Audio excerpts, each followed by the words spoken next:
साधना का 8वां सत्र पूरा हुआ। 8वां सत्र पूरा हुआ। बाकी इस शिविर के 2 सत्र रह गए हैं। 2 सत्रों के बाद शिविर समापन हो जाएगा, शिविर समाप्त हो जाएगा। और समाप्त होने से पहले ये बात बहुत ही अच्छी तरह से समझ लें कि जो विद्या, जो विपश्यना की विद्या यहाँ पे सीखी है, उसका हमारे जीवन में कुछ लाभ हो रहा है कि नहीं, उसका हमारे जीवन में कुछ बदलाव हो रहा है कि नहीं, उसको जानना है। तो क्या विद्या सीखी, यहाँ पे क्या सीखा है? पहले दिन से 2 बातें सीखी है। पहली बात तो क्या है कि अपने सांस के प्रति क्या रह रहे हम लोग भाई? सजग होना सीखा है। सांस के प्रति सजग होना सीखा। सांस भी, वो भी जो नैसर्गिक सांस है, उसके प्रति सजग होना सीखा। दूसरा क्या सीखा भाई? दूसरा सीखा कि अपने शरीर पे होने वाली जो संवेदना है, उसके प्रति जागृत होना सीखा। उसमें जो हम भोक्ता भाव हमारा निर्माण होता था कि कहीं पीड़ा जाएगी, हाय रे, मरा रे, मारे, बहुत पीड़ा हो रही है, बहुत पीड़ा हो रही है, क्या करें, हमेशा ये हमारा स्वभाव था पहले। अब नहीं, अब क्या हो गया? उस भोक्ता भाव से निकल के, हाँ ठीक है भाई, पीड़ा हुई है, जागी, मालूम है ना क्या है भाई, क्या होगा? देर सवेर क्या हो जाएगी, उठी तो है लेकिन अल्टीमेटली तो नष्ट होने ही वाले। तो उसके प्रति क्या भोक्ता भाव रखे, क्या चिल्लाए बैठ के, क्या पीड़ा सन हो रही, ठीक है, शरीर में हो रही पीड़ा, हम तो सिर्फ उसको देख रहे हैं। यानी ये 2 प्रकार की विद्या यहाँ पे हमने सीखी। एक तो सांस के प्रति सजग रहना, और दूसरा शरीर की संवेदनाओं को जानना, और जानते हुए क्या करना भाई? भोक्ता भाव को नष्ट करना और दृष्टा भाव में स्थित हो जाना। ये 2 चीजें हमने यहाँ पे सीखी। अब ये जो धर्म हमारे जीवन में अगर नहीं उतरे तो वो धर्म नहीं होता। फिर वो धर्म पे नाम पे एक और धोखा, जैसे कोई यहाँ पे कोई कर्म कांड किया। यानी ये जो धर्म उतरना यानी क्या कि यहाँ पे जो सीखा है उसका हमारे जीवन में कुछ प्रभाव होना चाहिए ना, कुछ फर्क दिखना चाहिए ना। नहीं तो क्या 10 दिन हो आए, मन में क्या लगेगा? अरे हमने तो 10 शिविर अटेंड किए, 10 मेडिटेशन शिविर अटेंड किए, हमारे तो सारे पाप धुल गए भाई, हम तो एकदम शुद्ध होकर आए, है ना। ऐसा भाव मन में जागेगा। यहाँ हमने 10 दिन का कोर्स किया, हमको सर्टिफिकेट, यहाँ पे सर्टिफिकेट देंगे नहीं, लेकिन ये तो कोई जाते हैं कोई कोर्स करके सर्टिफिकेट, अरे हमने तो अटेंड किया भाई, हमको तो पूरा ज्ञान, हमने तो सब जान लिया, है ना। और धर्म जीवन में सिर्फ जान लिया, सुना, उतरता कुछ नहीं है, प्रभाव कुछ पड़ा नहीं। तो क्या हो गया? धर्म के नाम पे एक और धोखा। जैसे कोई कर्म कांड किया भाई, पूजा पाठ करने गए थे, 10 दिन करके आए और हो गया, हम शुद्ध हो गए, है ना। जैसे हम समझते हैं नॉर्मली कि भाई पूजा पाठ कर लिया, 10 दिन का अधिष्ठान था, किया, अभी हम लोग ने बहुत सारे पाप हमारे धुल गए, हम मुक्त हो गए, ऐसा मन में आएगा तो बहुत बड़ा धोखा हो जाएगा। धर्म जीवन में उतरने लगे तो उससे हमारा जीवन भी पहले से बदल कर शांतिमय होने लगे, है ना। कुछ तो शांति का अनुभव होना चाहिए ना भाई। पहले कैसे थे, अब कैसे हैं, उसमें थोड़ा तो फर्क होना चाहिए। पहले थोड़ी बात पे विचलित हो जाते थे, अब थोड़ा विचलित कम होते हैं। पहले थोड़ी बात पे क्रोधित हो जाते थे, अब थोड़ा क्रोध कम होने लगा है ना। तो ये अपने में भी बदलाव महसूस होना लगे, और हमारी वजह से, ये बात विपश्यी साधक बहुत अच्छी तरह से जानेगा कि मेरी वजह से किसी और को कभी दुख न पहुंचे, किसी को पीड़ा न दूं, अपना भी जीवन शांतिमय होने लगे और दूसरों के लिए भी हम क्या करें भाई? शांति प्रदान करने लगे, ऐसा वातावरण निर्माण करने लगे। तो अगर ऐसा होने लगा तो सब ठीक, थोड़ा भले थोड़ा थोड़ा, ऐसा नहीं कि बस यहाँ पे 8 दिन आ गए और सब कुछ बदल जाएगा, हमारा पूरा दृष्टिकोण बदल जाएगा, हमारा पूरा जीवन में शांति आ जाएगी, सब दुख निकल गए और हम दूसरों के लिए कुछ तकलीफ नहीं देते हैं, ऐसा नहीं होगा। लेकिन थोड़ा थोड़ा अगर होने लगे, यानी आप क्या कर रहे हो भाई, सही डायरेक्शन में जा रहे हो। और अगर ऐसा नहीं हो रहा है, यानी फिर कुछ गलती हो रही है, देखेंगे उसके बारे में भी।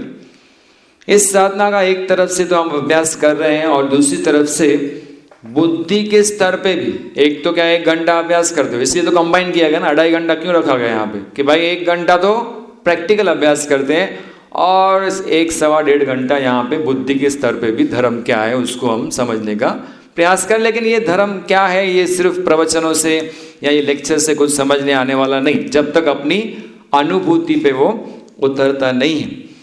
अब भारत तो बहुत ही पुराना देश है, संतों का देश है, ऋषियों का देश है, अरहंतों का देश है, महात्माओं का देश है, बुद्धों का देश है। ऋषि शब्द जो नाम निर्माण हुआ है, ऋषि शब्द, 2 शब्द ऋषि है ना, R और S, तो उसका मीनिंग ही क्या है कि भाई ये बहुत बड़े रिसर्च साइंटिस्ट थे। कौन थे भाई ऋषि लोग, कौन थे भाई, बहुत बड़े रिसर्च साइंटिस्ट हुए करते थे, जो सत्य का अनुसंधान यानी सत्य की रिसर्च करते थे। सत्य क्या है, आज का साइंटिस्ट भी सत्य की खोज करता है, सत्य की रिसर्च करता है, लेकिन वो बाहर की घटनाओं के आधारित, बाहर क्या घट रहा है, चीजें कैसी घट रही है, उसके ऊपर आधारित क्या करता है, सत्य की खोज करता है और बहुत हद तक सफल भी रहता है, सच्चाई जान भी लेता है। उससे बहुत हद तक रिसर्च के कारण हमारे पास सुख सुविधाएं उपलब्ध हुई है। ये तो मॉडर्न साइंटिस्ट है जिन्होंने इतनी रिसर्च की है, जिसके कारण आज हम ये सब साउंड सिस्टम, ये प्रोजेक्टर, ये मोबाइल सब इस्तेमाल कर रहे हैं। तो बहुत सारी सुख हमारा बड़ा है आज के साइंटिस्ट के रिसर्च की वजह से। लेकिन सुख बड़ा तो है, लेकिन सुख के साथ कुछ कुछ तकलीफें भी। हर एक चीज की जो पॉजिटिव बातें होती है तो नेगेटिव बातें भी अवश्य ही होती हैं। तो आज के पश्चिम के वैज्ञानिक बाहर की चीजों के ऊपर अनुसंधान करते हैं, रिसर्च करते हैं, लेकिन ऋषियों ने इस बात को नहीं जाना। उन्होंने क्या किया कि भाई अंदर क्या हो रहा है ना, बाहर की चीजों को ज्यादा महत्व नहीं दिया। हमारे ये 3.5 हाथ के शरीर में और चित्त में अंदर क्या हो रहा है उसको, सत्य को पकड़ने की कोशिश की। तो ऋषि शब्द क्या है, का अर्थ है जो रित की गवेषणा करे। रित यानी बताया था, धर्म यानी क्या, रित जो सत्य है ना, जो कुदरत का कानून है, जो सब पर लागू होता है, उसको कहते हैं धर्म, या तो रित या तो सत्य। तो सत्य की या तो रित की गवेषणा जो करता है, जो रिसर्च करता है, उसको क्या बोलते हैं भाई, ऋषि शब्द कहते हैं। तो किस लिए रित की गवेषणा करता है, किस लिए सत्य की खोज करता है, कि हम दुख से, व्याकुलता से बचें। उन्होंने देखा कि सारे लोग दुखी हैं, सारे लोग व्याकुलता, क्यों व्याकुल हैं, क्यों दुखी हैं, उससे बचने के लिए सत्य की रिसर्च की। तो अगर ये व्याकुलता का कारण मिल जाए, कि हम क्यों व्याकुल होते हैं, हम क्यों दुखी होते हैं, उसका कारण अगर हमें समझ जाए और उस कारण को हमने अगर दूर कर लिया, तो हमारी व्याकुलता अपने आप दूर हो जाएगी, दुख दूर हो जाएगा। लेकिन कठिनाई ये कि व्याकुलता का सही कारण ही हमें समझता नहीं, क्योंकि हम व्याकुलता का कारण कहाँ देखते हैं भाई, किसी बाहर की वस्तु में, किसी बाहर की स्थिति में, घटना में, या तो फिर व्यक्ति में देखते हैं। भाई ये व्यक्ति ने ऐसा किया ना, इसलिए मैं व्याकुल हो गया, या ये स्थिति ऐसी बदली ना, या ऐसी घटना हुई ना, तो उसने क्या किया, मुझे व्याकुल कर दिया। इस तरह से हम व्याकुलता का कारण बाहर की चीजों में देखने लगते हैं और फिर कोशिश करते हैं कि बाहर की चीज जो हमारे मनो अनुकूल नहीं है, उसको कैसे हम अपने मनो अनुकूल बना लें। क्योंकि हम व्याकुल क्यों हैं, क्योंकि जो घट रहा है बाहर वो हमारे को मन को पटता नहीं, हमारे मन के जो अनुकूल है वो चीज हो नहीं रही है, इसलिए हम सोचते हैं कि हम दुखी हैं। भाई हमको जो चाहिए वो चीज नहीं हो रही है, तो हम क्या सोचेंगे, अरे ये चीज ऐसी नहीं हुई ना, इसका कारण, ये मेरे दुख का क्या है भाई, कारण है। अब क्या करें, उसको हम कैसे अपने मनो अनुकूल कर लें, जैसे हमको वो अच्छी लगने लगे और हमारा दुख क्या हो जाए भाई, दूर हो जाए। ऐसी कोशिश में हम लगे पड़े रहते हैं और फिर हम दूसरों को बदलने की कोशिश करते हैं। सुना होगा आपने, एक पति कहता है अरे ये मेरी पत्नी थोड़ी सुधर जाए तो घर में बहुत शांति हो जाएगी। पत्नी कहती है ये पति सुधर जाए, अरे ये सुधर जाए तो हमारे घर में बहुत शांति हो जाएगी। माँ बाप कहते हैं बेटे सुधर जाए, बेटियां सुधर जाए, बेटे बेटियां कहते हैं हमारे माँ बाप सुधर जाए, दादा दादी सुधर जाए, भाई कहता है भाई सुधर जाए, पड़ोसी कहता है पड़ोसी सुधर जाए, यानी दूसरा सुधर जाए। यानी हम खोट किस में ढूंढते हैं भाई, दूसरों में ढूंढते हैं कि वो मेरे मन के मुताबिक व्यवहार नहीं करता है, इसलिए क्या हूं भाई, इसलिए मैं दुखी हूं। हमेशा खोट हम दूसरों में ढूंढते हैं और फिर बल लगाते हैं। अब खोट तो दूसरों में ढूंढ लिया ना भाई, इसके कारण में तो फिर पूरा बल लगाते हैं कि भाई कैसे सामने वाला मेरे मन के मुताबिक काम कर दे, कैसे मैं उसको बदल दूं। अरे भगवान बुद्ध ने क्या है भाई, अत्ता ही अत्तनो नाथो, यानी हम खुद के खुद मालिक हैं। हम दूसरों को कैसे बदल सकते हैं, खुद को ही कभी बदल नहीं पाए तो दूसरों को कैसे बदल सकते। और मान लिया, समझो बदल भी दिया कि आपका एक व्यक्ति दोस्त है जिसके कारण आप दुखी हो रहे हैं, चलो मैंने उसको अपने मनोनुकूल व्यवहार करने के लिए कंपलसरी बदल दिया कि वो तो मेरे मनोनुकूल अभी व्यवहार करता है तो उससे तो मुझे दुखी नहीं हो रहा है।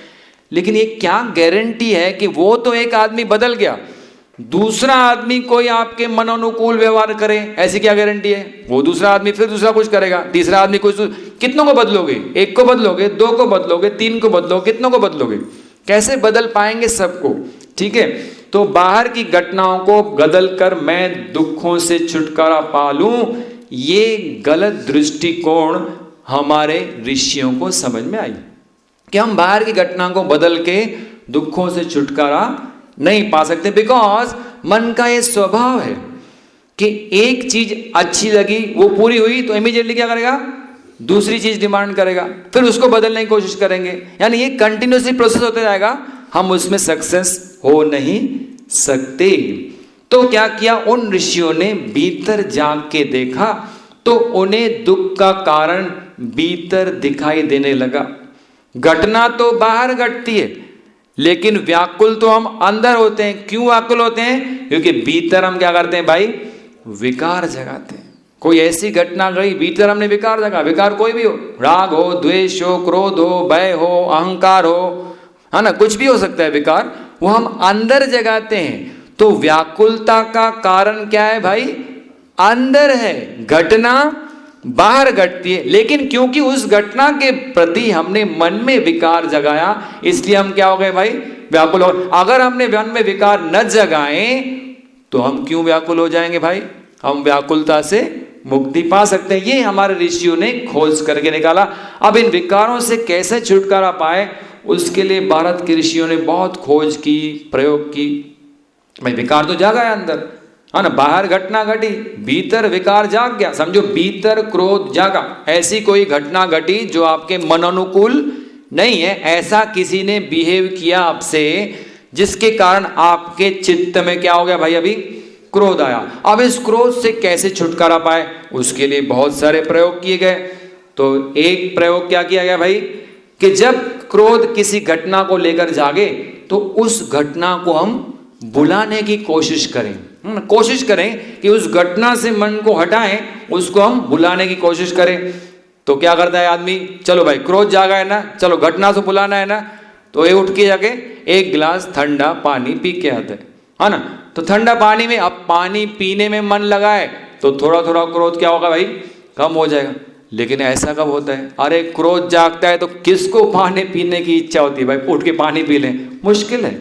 और ऐसा भी होता है कि पानी पिए जा रहा है और क्रोध जगाया जा रहा है, पानी भी पी रहा है और क्रोधित भी हो रहा है, पानी भी पी रहा है और क्रोधित भी हो रहा है, तो उससे तो छुटकारा क्रोध का होता नहीं।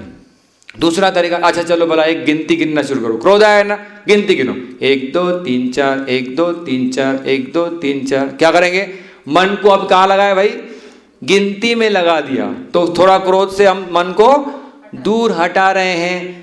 लेकिन जब क्रोधित आदमी हो जाता है तो किसको गिनती गिनने अच्छा लगता है ना? कौन चाहेगा गिनती गिनेगा? तो ये भी क्या है, प्रयोग सक्सेसफुल नहीं हुआ।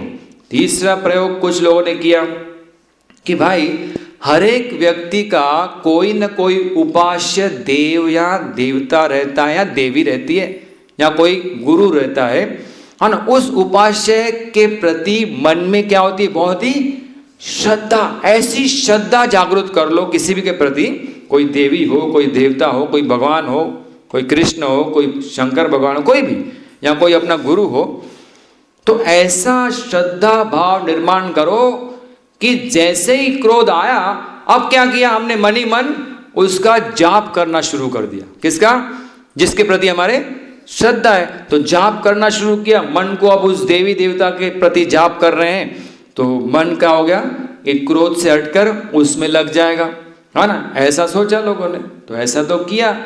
लेकिन ऐसा तो स्टार्टिंग में हुआ कि श्रद्धा जगाएं और इस प्रकार से मन को चेंज करें, लेकिन बाद में पागलपन क्या हो गया कि ऐसा लोगों को लगने लगा कि कभी भी हमको कोई दुख आता है ना, अब हम उस देवी देवता का नाम ले लेंगे ना, तो हमको क्या करेगा वो दुख से। ऐसा पागलपन चल पड़ा कि अभी कभी भी दुख आया ना, तो सिर्फ देवी देवता का नाम लेंगे तो क्या हो जाएगा, हम दुख से छुटकारा पा लेंगे। मानो वो देवी देवता इतना गया गुजरा है ना, इतना अहंकारी है, उसको इतना नाम अपना अच्छा लगता है कि हम उसका नाम लेंगे, उसको प्रसन्न करेंगे और वो खुश होकर क्या करेगा, हमारे सब दुख दूर करेगा। तो इस तरह से हमने अपने देवी देवताओं को क्या किया, अपमान कर दिया। कि जैसा इतना अहंकारी आदमी, जैसे बोलते हैं ना, कोई अहंकारी होकर फूल के कुप्पा हो गया, भाई अभी हाँ हमको तो बहुत खुश कर दिया इसने, इसके सब दुख उतार दो, इसके सब दुख निकाल दो। तो ऐसा उसकी देवी देवता के प्रति जो हमारी जो श्रद्धा थी, वो श्रद्धा न रखे क्या करे, उसका अपमान कर दिया। तो ये भी प्रसंग नहीं चला।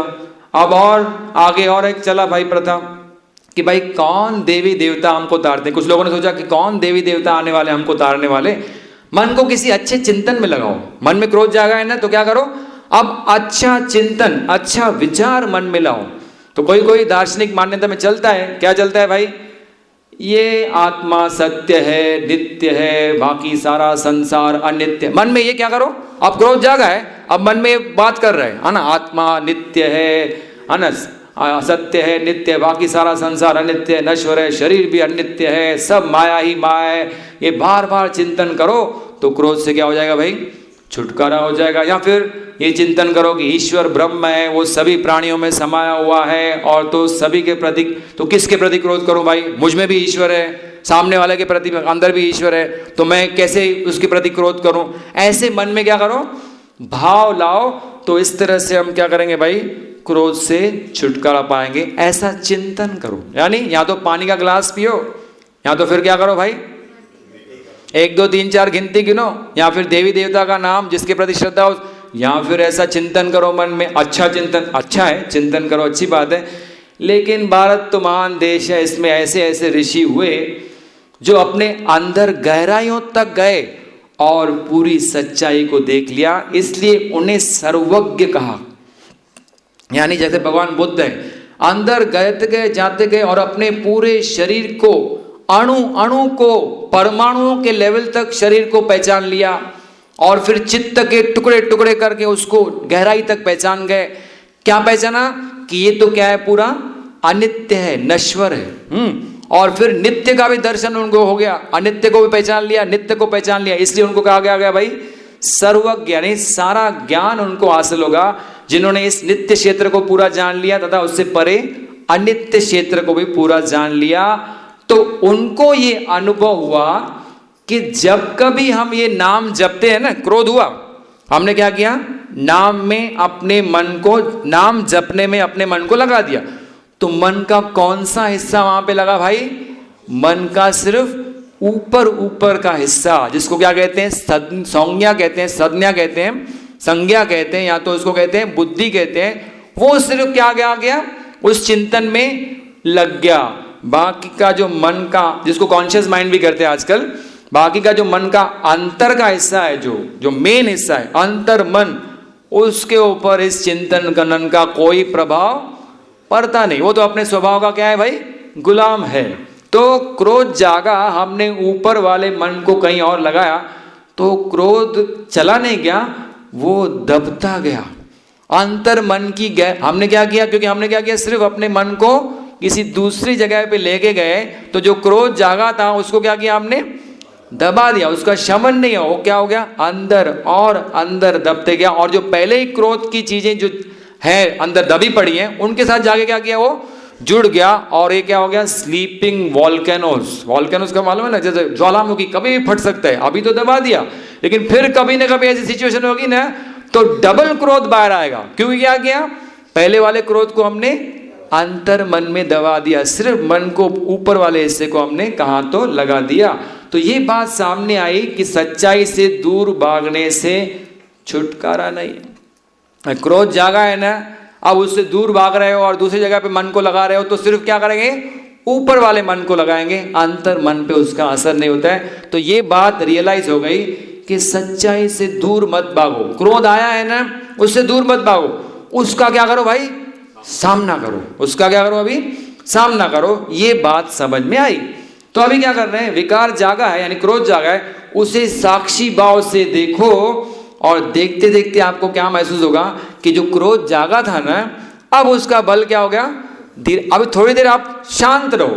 किसी आदमी ने आपको क्रोधित कर लिया, अब क्या आपने मन को समझा कि हम शांत रहेंगे, हम कोई प्रतिक्रिया नहीं कर, तो धीरे धीरे आपको अनुभव होगा कि 5-10 मिनट के बाद क्रोध का बल क्या हो गया, धीरे। इसलिए कोई कहते हैं ना, अगर किसको जवाब देना है ना, कोई क्रोधित करे ना आपको, तो 24 घंटे के बाद जवाब दो उसको, तो आपका रिएक्शन बिल्कुल, क्योंकि 24 घंटे के अंदर तो क्रोध पूरी तरह से निकल जाएगा। तो आपका जो पहले जो प्रतिक्रिया होने वाली थी, वो बाद में वो प्रतिक्रिया आप चाहो भी तो नहीं कर पाओगे, क्योंकि क्रोध तब तक क्या हो गया भाई, उसका बल क्या हो गया, कमजोर होने लगा। विकार बढ़ते इसलिए हैं कि हम अंदर ही अंदर अनजाने में उसका संवर्धन करने का काम करते। जैसे उस दिन बताया संवर्धन, वट वृक्ष का बीज बताया ना, वो बीज गिरा और नया वट वृक्ष क्या होगा, खड़ा हो जाएगा। राक्षस को काटा, उसका खून नीचे गिरा तो नया राक्षस निर्माण होगा। इस प्रकार से हम विकारों को बढ़ाए, क्योंकि हम प्रतिक्रिया तुरंत करते हैं, विकारों को और बढ़ाते हैं। तो जो बाहर की घटना से नया क्रोध आया था, वो भीतर के क्रोध के संस्कार के साथ संस्कार से जुड़ जाता है। अब अगर हम क्या करते हैं, साक्षी भाव से देखते हैं, कोई प्रतिक्रिया नहीं करते हैं, तो जो नया क्रोध आया था वो तो धीरे धीरे कम होगा ही, वो जो जुड़ गया था दूसरे क्रोध के साथ, जो पहले संस्कार क्रोध के पड़े हैं, वो भी थोड़ा उभर के बाहर आएंगे, उनका भी क्या हो जाएगा भाई, थोड़ा शमन, थोड़ी निर्जरा उनकी भी होते जाएगी। यानी अभी जो आया था क्रोध वो तो कम होगा ही, और क्योंकि हमने कोई प्रतिक्रिया नहीं की, जो अंदर से संस्कार उठे थे बाहर, वो भी धीरे धीरे थोड़े कम होने लगेंगे। तो यूं धीरे धीरे भीतर जितना संग्रह था वो ऊपर आकर पूरा निकल गया। यानी हमने हर एक सिचुएशन में, क्रोध आया, दूसरी कोई भी, राग आया, द्वेष आया, अहंकार आया, भय जागा, कुछ भी जागा, कोई भी विकार जागा, हमने कोई प्रतिक्रिया नहीं की, तो वो तो जो विकार आया था वो तो गया, अंदर से जो दबे पड़े विकार वो भी क्या हो गए, वो भी उभर उभर के बाहर आने लगे। इस प्रकार से हम मुक्त हो सकते हैं, क्योंकि संस्कार ही नहीं रहेंगे तो दुख कैसे रहेगा। जो संस्कार है, ये जो संस्कार अंदर दबे पड़े हैं विकारों के माध्यम से, वो अगर धीरे धीरे निकल गए तो हम दुखों से मुक्त हो पाएंगे। तो यूं रास्ता मिल गया विकार से मुक्त होने का, कि आलंबन से मन हटाकर केवल विकार को साक्षी भाव से देखो। यानी जिस आलंबन से, जिस सिचुएशन के कारण मन में क्रोध आया था, जो आलंबन यानी जिसके कारण आपके मन में, जिस व्यक्ति के कारण, जिस घटना के कारण, जिस स्थिति के कारण आपके मन में क्रोध आया था, उससे क्या करो, मन को हटाओ। अब सिर्फ क्रोध को ही देखो, यानी उस विकार को ही देखो जो जागा था। कहना तो बहुत आसान है, कैसे देख पाएंगे भाई विकार को, कैसे देख पाए, क्योंकि उस समय हमारा कुछ होश तो रहता नहीं, तो होश खुद का रहता नहीं, तो क्या करें भाई कि क्रोध तो जागा है। अब भगवान बुद्ध कह के गए कि क्रोध को साक्षी भाव से देखो, तो हम तो होश में नहीं है, तो कोई ऐसा आदमी रखें जो हमको जगाए, होश दिलाए, अरे भाई क्रोध आया, देख क्रोध को देख। तो क्या करें भाई, एक पर्सनल सेक्रेटरी रखते हैं, है ना, एक पर्सनल सेक्रेटरी रख दो जो हमको याद दिलाए, भाई आपको साहब आपको क्रोध आया है, देखो आपको क्रोध आया। भगवान बुद्ध ने कहा देखो क्रोध को देखना चाहिए साक्षी भाव से। अच्छा भला पर्सनल सेक्रेटरी रखेंगे तो कितना घंटा काम करेगा भाई? एक शिफ्ट काम करेगा, एक शिफ्ट यानी क्या, एक दो यानी 8 घंटे काम करेगा। और हमारी क्रोध से ऐसी कोई कमिटमेंट तो नहीं है कि भाई वो 8 घंटे में ही आना, बाकी 24 घंटे में कभी आना नहीं। वो तो क्रोध तो है भाई, कभी भी आ सकता है। 24 घंटे में क्रोध आदमी कभी भी आदमी क्रोधित हो सकता है। कोई ऐसी सिचुएशन आ गई तो वो 8 घंटे में ही आया। अच्छा तो भला 2 रखो या फिर 3 सेक्रेटरी रखो, 8-8 घंटे के 3। फिर लेबर लॉस हैं, रूल्स हैं, उनको कभी छुट्टी देनी पड़े तो एक और रखो, 4-5। अच्छा चलो 4-5 सेक्रेटरी रख दिए तो हर टाइम सेक्रेटरी खड़ा है आपके साथ आपको बताने के लिए, साहब आपको क्रोध आया, साहब आप ऐसा जो बताएगा तो पहला तो चाटा उस सेक्रेटरी को मारेगा। अरे तू कौन होता है रे? क्रोध आया है ना भाई, उस टाइम पे क्रोध में अपना होश खो बैठा है। अरे तू कौन होता है? मुझे मालूम है ना क्रोध आया, तू कौन होते वाला बताने वाला है ना। तो पहला काम वो अच्छा समझो, उसको चाटा नहीं भी मारा और उसको मारा, ठीक है भाई भगवान बुद्ध ने कहा है ना क्रोध को देख। अब क्रोध को क्या देखे भाई? क्रोध को क्या देखे? न तो उसका कोई रंग होता है, न तो उसकी कोई रूप होता है। क्रोध का कोई रंग नहीं, कोई रूप नहीं, कोई आकृति नहीं, तो किसको देखे? आंख बंद करके अगर क्रोध को देखने की कोशिश करेगा भी ना तो क्या देखेगा? जिस सिचुएशन के कारण, जिस आलंबन के कारण क्रोध आया था वही सामने प्रकट आएगा। अरे उस आदमी ने ऐसे कर दिया ना, वही देखिए। आंख बंद करेगा ना, क्रोध तो नहीं देख पाएगा। जिस व्यक्ति के कारण, जिस वस्तु के कारण, जिस स्थिति के कारण, जिस घटना के कारण क्रोध आया है वही सामने देखेगा। और वो सामने देखेगा तो और क्रोध भरेगा। यानी क्या हो गया? जैसे आग में घी डालना या तो पेट्रोल डालने का काम हो जाएगा, क्रोध तो और बढ़ जाएगा। तो ये छुटकारा पाने का एक तरीका नहीं है। तो जो उपाय इतना मुश्किल है, पहली बात तो मुश्किल है ना भाई कि क्रोध को साक्षी भाव से देखो। कोई एक व्यक्ति ऐसा कर सकता है, भगवान बुद्ध ने किया होगा, हम तो साधारण आदमी ये नहीं कर सकते। जो मुश्किल काम है वो हमारे दुखों से मुक्ति का एक रास्ता कैसे बन सकता है? तो कोई आसान रास्ता है क्या? तो भगवान बुद्ध ने या बहुत सारे हमारे ऋषियों ने कुछ और रास्ता ढूंढ के निकाला कि क्रोध तो आया है, लेकिन क्रोध के साथ साथ शरीर के ऊपर क्या घटना घटती है या चित्त के ऊपर क्या घटना घटती है उसको देखो। तो क्या घटना घटती है? जब भी कोई विकार जगता है, क्रोध आए, राग आए, द्वेष आए, अहंकार आए, भय आए, जो भी आए, लोभ आए, तो कोई न कोई घटनाएं हमारे शरीर में घटती है। 2 स्तर पे घटनाएं घटती है। पहला तो सांस अपनी स्वाभाविकता खो देता है। आपने देखा होगा क्रोधी आदमी की सांस क्या हो जाती है? फास्ट चलने लगती है। देखते नहीं हम अपने आप को उस टाइम पे, क्योंकि मालूम ही नहीं है, लेकिन देखेंगे तो मालूम पड़ेगा। जिस प्रकार से कोई भी विकार जागे, वासना जागे, क्रोध जागे, कोई भी जागे, तो सांस अपनी स्वाभाविकता, जो नेचुरल रिदम है सांस की, वो खो जाती है। या तो फास्ट हो जाता है या तो उसकी रिदम चेंज हो जाती है। और जैसे ही वो क्रोध समाप्त हो गया, वो घटना दूर हो गई, तो सांस अपना स्वाभाविकता वापस निर्माण कर लेता है। यानी सांस के प्रति कुछ न कुछ बदलाव होता है। और दूसरा क्या होता है? शरीर के स्तर पर कोई संवेदना शुरू होती है। कुछ भी मन में जागा तो शरीर पर उसकी संवेदना होती ही है। ये हम देखते नहीं है, इसलिए हमको मालूम नहीं पड़ता है, लेकिन कैसे ही क्रोध लगा तो शरीर में आप महसूस करेंगे जलन पैदा हो गई। यानी शरीर के स्तर पर भी कोई ना कोई संवेदना उत्पन्न, यानी शरीर जलने लगा, है ना, बिल्कुल आदमी बेचैन होने लगा। क्योंकि क्या है? आदमी क्रोध जागा है, तो वो शरीर के ऊपर बेचैनी या जलन, ये संवेदना जागती है। और सांस अपना स्वाभाविक रूप क्या हो जाता है? खो देता है। तो अमूर्त क्रोध को, अमूर्त वासना को देखना बहुत ही, क्योंकि वो अमूर्त है, उसका कोई रंग नहीं, उसका कोई रूप नहीं, उसकी कोई आकृति, उसको देखना मुश्किल है। लेकिन सांस को देखना और संवेदनाओं को देखना फिर भी थोड़ा सरल है। अगर कोई 10 दिनों का शिविर अटेंड करता है विपश्यना का, यहाँ पे नहीं, यहाँ पे तो 10 सत्र हैं, वहाँ पे जब हम 10 दिन रहेंगे और कंटिन्यूसली इसका अभ्यास करेंगे तो इतना तो हो सकता है, अभी भी हो रहा है, ऐसा नहीं कि अभी नहीं हो रहा है, अभी भी आप सांस को देखना तो थोड़ा जान ही गए हो, संवेदनाओं का अनुभव करना थोड़ा सीख गए हो। यानी अगर हम अब सजग रहे, अब अगली टाइम क्रोध आता है तो हो सकता है हम अपनी सांस को देखना शुरू करें, अपनी संवेदनाओं को देखना शुरू करें, तो हम क्रोध से पलायन नहीं कर रहे। क्योंकि ये क्रोध से, ये सांस में बदली क्यों हुआ, ये संवेदना क्यों जागी, उस क्रोध का ही वो हिस्सा था। पहले क्या कर रहे थे हम लोग? क्रोध से हटाकर मन को किसी और चीज में लगा रहे थे।